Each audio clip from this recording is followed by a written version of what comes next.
All right, welcome to episode 70 of My FX Buddies, the podcast. And I say podcast, oh my gosh, look at the score. I say podcast because there's also a blog, which for this one, you might want to go to the blog because there's two interesting articles and then there's pictures of the ATMs. They're putting they're putting new ATMs in the Ramadan banks, and if they're starting with them, that means the Rashid banks will be next, and then it'll trickle out from there. But so I'm going to show you that, and what else? Okay, so also so the blog is myfxbuddies.blogspot.com.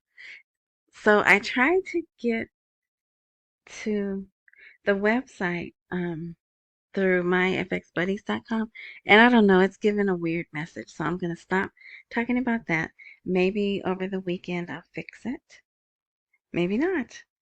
But anyway, and then there's a transcript on rss.com that is pretty good under, my FX Buddies. And then YouTube, if you're watching this on YouTube, you're not really watching it. You're listening because it's the podcast.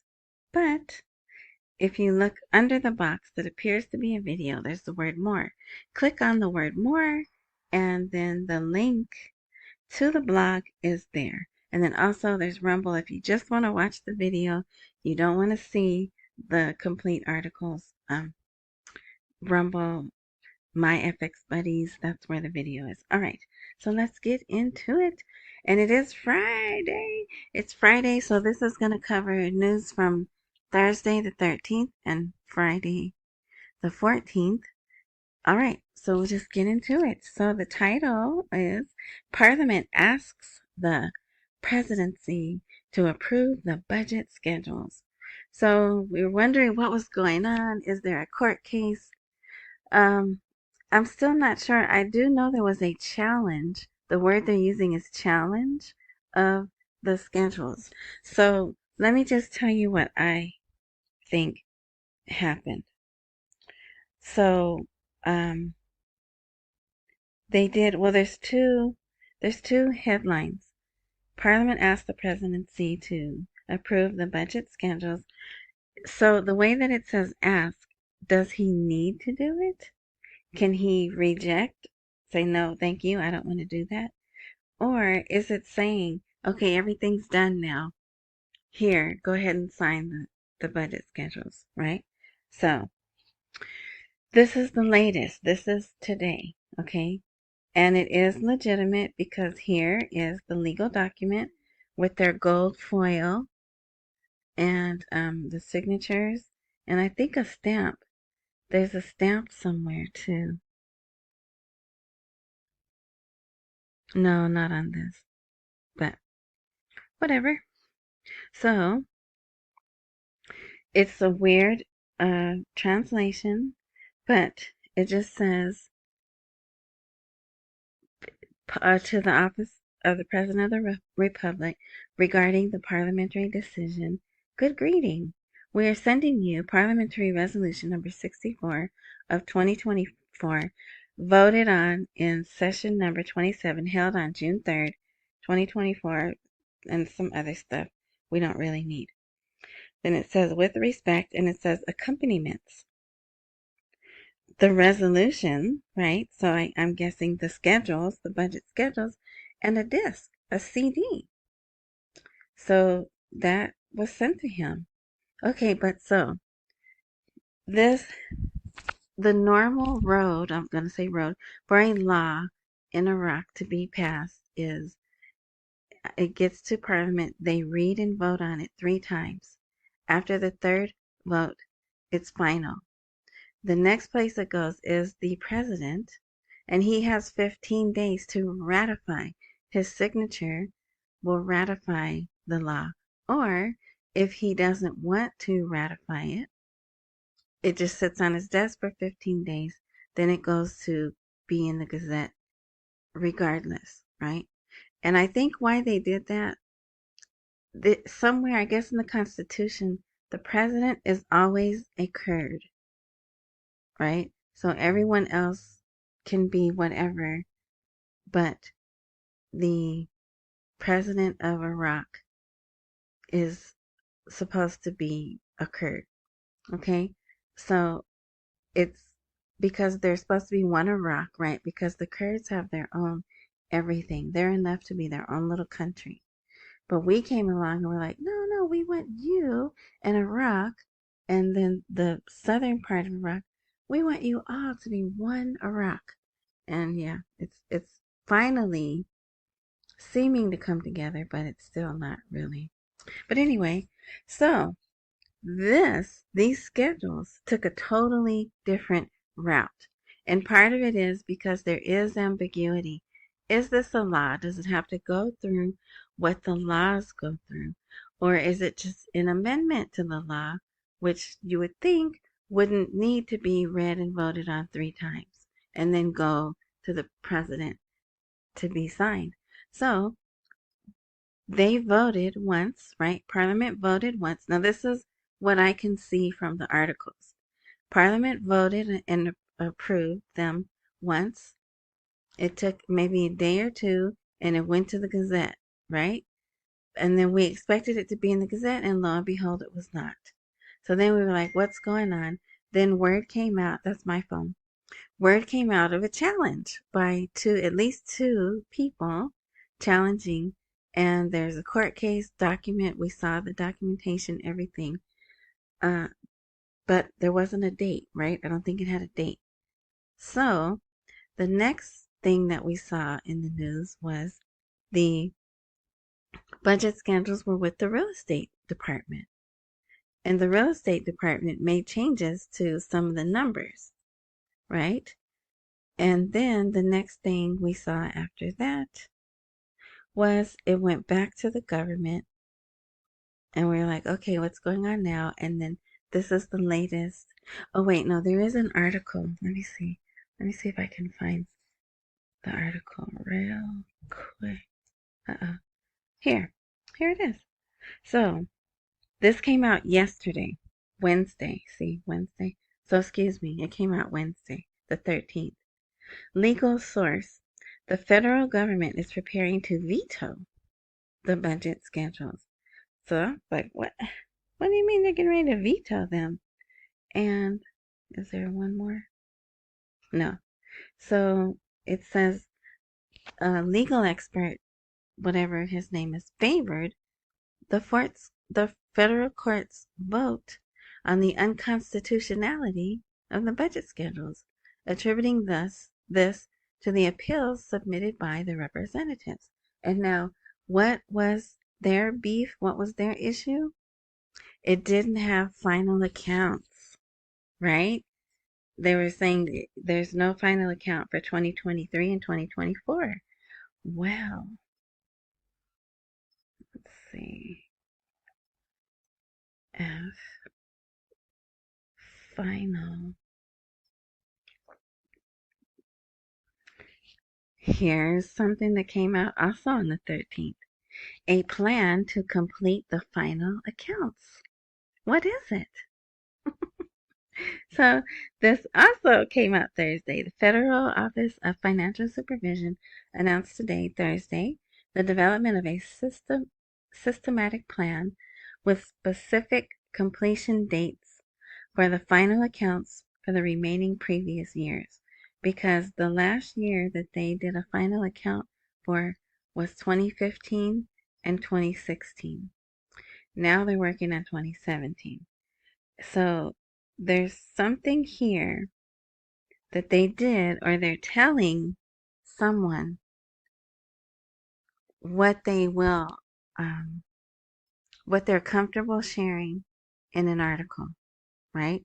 So we don't really know what they said, but maybe it was something like, look, we're trying to get this in the Gazette before we go on holiday. Here, we have a remedy for the final accounts, but we can't put it out for everyone to see.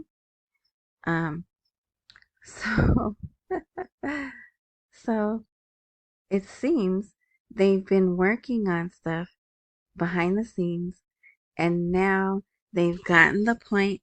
They've gotten the budget articles to the point where we solved all those issues. We solved the challenge. Now we're giving it to the president for him to sign. Okay? So that was totally out of the normal path for a law to get to the Gazette. But I do believe it's because there's sensitive information in there they're trying to keep from prying eyes, right? Okay, so let's see.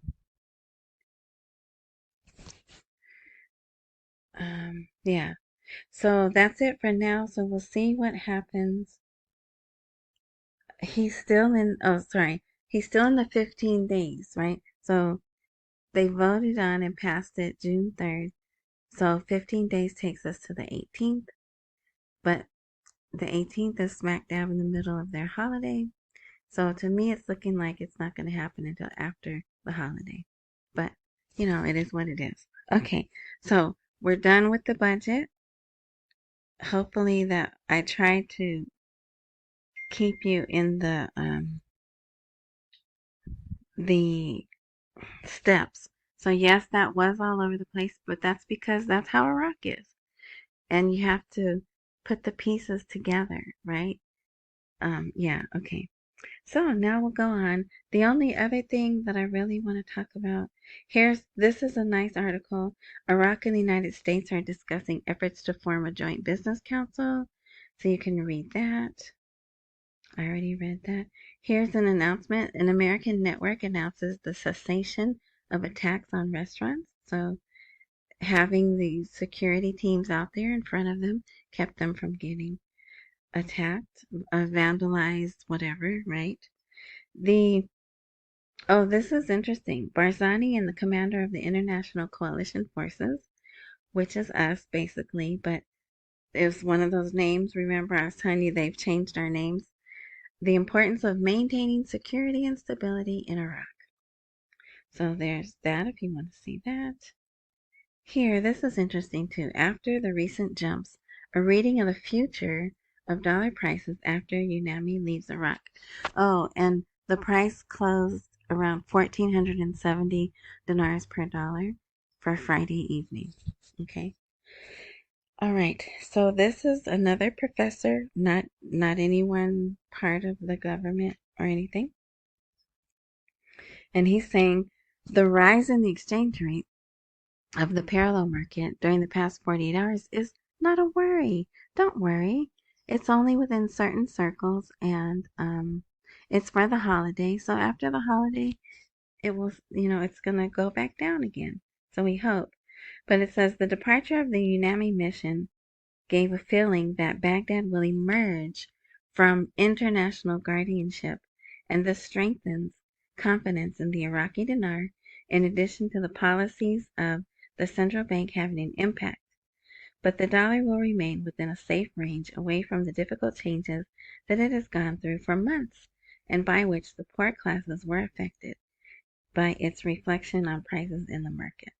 So, very interesting, in my opinion. And remember, this UNAMI mission is actually going to remain until 2025, I think. But see, so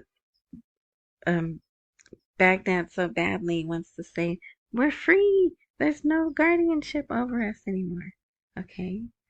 Here, so the acting Iranian foreign minister, he arrived in Baghdad, and then he went to Kurdistan, and there's some of the statements that were made.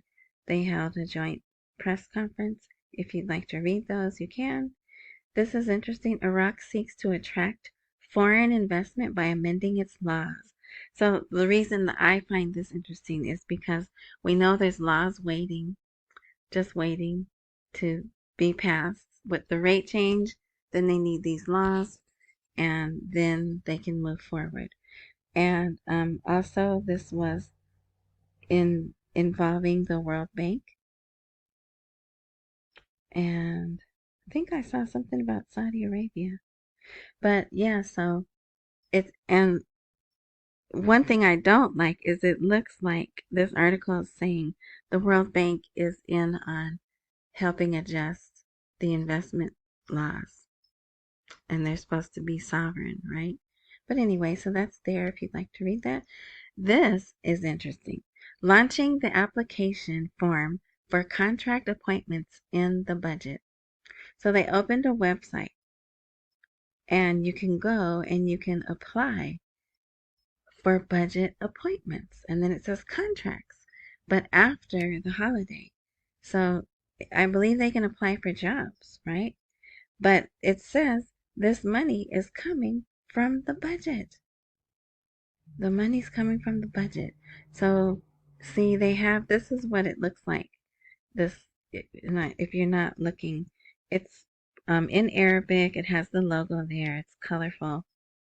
So let's see. There's 14 points are calculated according to the instructions of the Ministry of Finance in the following manner for graduates of study. So then there's things there, criteria, and then some of the information they want you to provide for these jobs. So I only did 2. I think it was 5 pages. I only did 2. But where's the sentence that says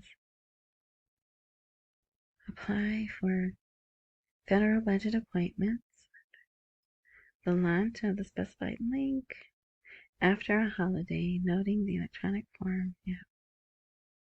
But if you go through here and you read it, you'll see that it says this coming from funds from the budget. So they're opening the budget after the holiday. I hope. All right. Here's an article about the gold. Isn't that interesting? They had an article saying they had gotten rid of some of the gold. Then there was the article about the richer citizens are buying gold. And now they're saying, oh, hey, our Iraq raises its gold possession to more than 145 tons. And I still think it's more than that. The Kurdistan region can provide a suitable environment to attract investors. So the theme for the week was that, making Iraq an environment to attract investors, make their environment, make the country safe and secure, and to attract investors. There was lots of that terminology this week. All right, and we could skip that, but here, there's some articles here that you should read. I already went over this. This is crazy. Retroactively filing a lawsuit against the Ministry of Finance over the 2023 budget.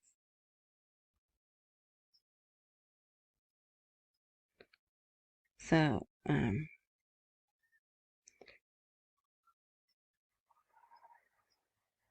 this paragraph right here is interesting.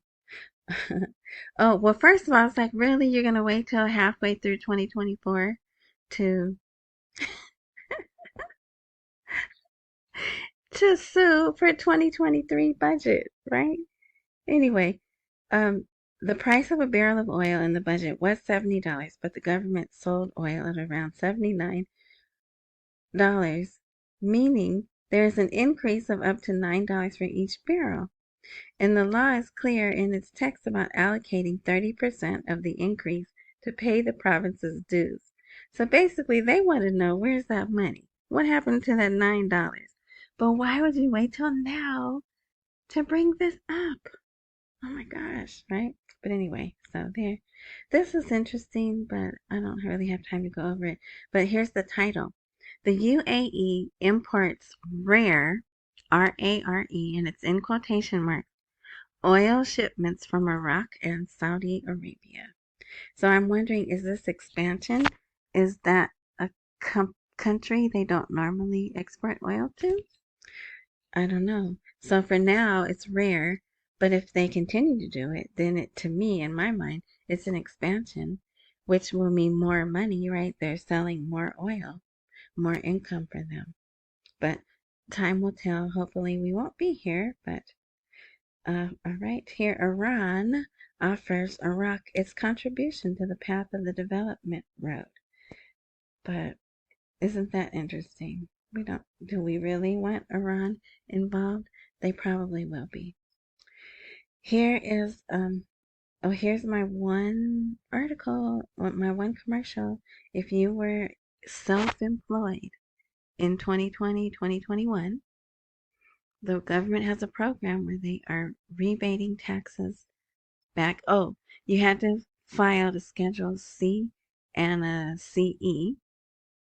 And yeah, so for more information, you have to go to the blog. I don't have a .com for this. You have to go to the blog and you can click on this image for more information or down here in this words too. Okay, so expert, the budget deficit is not real. So do you remember the article where they were calling it a hypothetical deficit? Remember that? And so here now you have, I believe he's an expert, specialist in financial and economic affairs. And there's more than one. So this is interesting too. If you read this, basically they're saying amending the price of oil in the budget will lead to a change in the entire budget. So just like that other guy, remember the other guy that was like, hey, don't tell us to increase our non-oil revenue. Oh, and a guy that seems pretty smart, he made a nice comment on that video. If you go back to the last video before this one on YouTube, I can't remember his name and I probably shouldn't say it, but he put, because if you couldn't tell, I am not the best communicator. So, but the comment that he made was very succinct and on point. So if you want to read that. But the guy was saying, give us a rate that's worthy of our GDP, and then you'll see our revenues, the different streams of revenue that we have. Now, but this guy is saying amending the price of oil in the budget will lead to a change in the entire budget, given that it represents the main resource for the state's general budget. So they're still not done manipulating the numbers, right? And just imagine having to run your country that way. They're running two books, one for the eyes of those who only need to see it, right? And then the other for all the prying eyes, right?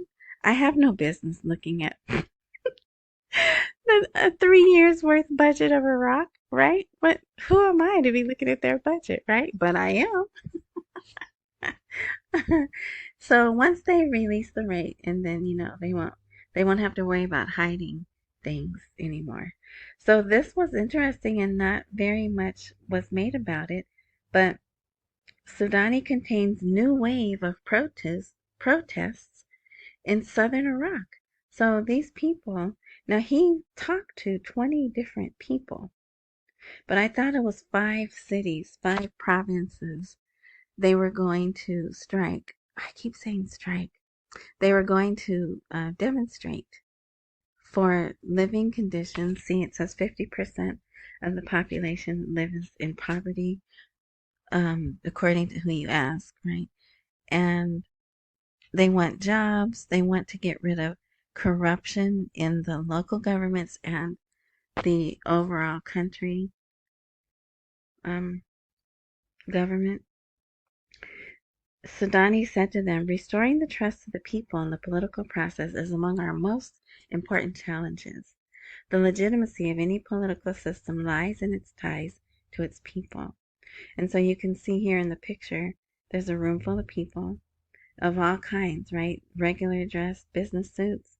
There's a guy in I don't know what you would call that, and then typically these people dressed like this are religious people.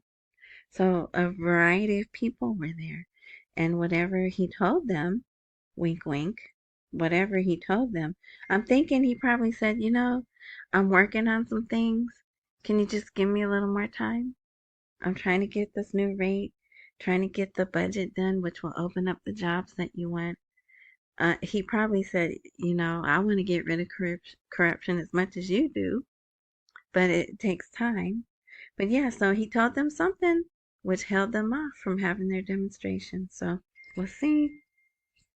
This is the foreign minister invites the European Union representative to visit Iraq. And this, I could care less about this, but this was really big news in Iraq. Something to, I think they're bringing back the popular mobilization forces.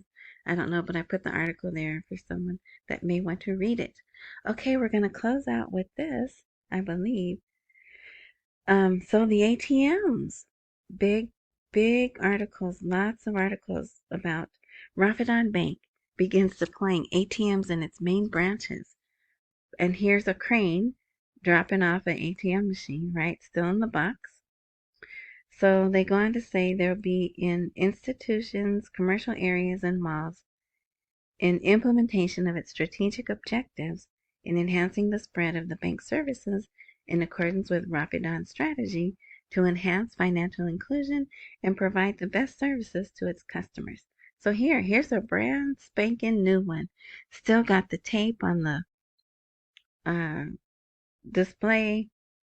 Still has this paper or whatever labels over the keypad. Okay. That. So here's a closer picture. And look, I think they have, doesn't that, it could talk. So if you're blind, you can hear it, right? Isn't that what that's for? And then you see they have it in Arabic and English, which is interesting. So this is what I was trying to get. Here's their little code, a barcode, a QR code. I don't know what that is. But so these are new, brand new ATMs. And there's another, this guy is installing it. There's another image of that. Now I wanted to show you, so this is in Kurdistan. These are the people that are new to getting their salaries to their debit card. But look how much they're going to help them. They have people standing outside the ATMs to help the new users. See that? They're probably reading to them what it says, telling them what buttons you push. Now, I can't get these. There's a reason why I had to go to a different place. I can't just copy and paste these on the blog. That would just be too easy, right? It's just too easy. So I don't know what I'm going to do. But if you go see the video, then you could see what I'm showing. And then here's just more about more of the, they're going to have more ATMs coming in the future. Even in the Islamic banks, the National Bank of Iraq, all of that. Okay, so 28 minutes. Okay, here's the last thing I want to discuss. Look, this image isn't showing either. But anyway, successful launch of BitGet wallet token on the BitGet launchpad. So this is a service. It's a token service, right? Cryptocurrency, but it's used in the Middle East and the North African region. But this was in Iraq's news. So see how they're embracing cryptocurrency? And it's quite lengthy, so I'm obviously not going to read it. But anyone who's interested and wants to go and read that, they talk about NFTs. So see, they're catching up right there because we're actually turning away from NFTs, right? And here they are just getting introduced to NFTs. But anyway, and last but not least, this is a very long, detailed article about the celebration they're going to have on June 30th. Even the title is long. I'm just going to read you the title and then we're out of here. The Iraqi Journalists Syndicate completes its preparations to hold the largest celebratory carnival Iraq has ever witnessed on the occasion of the 155th anniversary of the founding of the Iraqi press. That is the title. Okay. So yes, the article is very lengthy, but it gives history of their media. It talks about who's going to be there. People from all over the world are going to be there. So if you want to read that, it's on the blog there for you to read. See, they go back to 1869 and then 1904, I think, 1932. So it has a history, and some people, like stuff like that. So, all right. Thank you. So you're all caught up from what I think is important for Thursday the 13th and Friday the 14th. So they will be winding down, getting ready for their holiday. I think it's going to be pretty quiet this weekend. So unless something really spectacular comes out, I don't intend to post until maybe Sunday evening. Okay? So enjoy your weekend if you're a father. Well, in America, we celebrate Happy Father's Day. Celebrate fathers on, I guess, June 16th as the holiday day, but it's usually a Sunday. It's usually a Sunday. And even if you're not in America and you're a father, take time this weekend to be celebrated. It's one thing to father a child, right? But it's another thing to raise that child and be a dad to that child. And some men even have the nerve to raise other people's children. Woo! Really commend them, right? Anyway, so I thank you for listening. Let's see what happens next, right? So accumulate while we wait for the rate to appreciate. Pay all your bills. Don't miss any meals. Cherish life, because a lot of people didn't wake up this morning, and you did. All right. If there's a subscribe, follow, join, whatever button where you are enjoying this content, please click that, tap that, whatever. Then when I do update, you'll be notified if all things work like they're supposed to, right? And yeah, that's it. Until next time.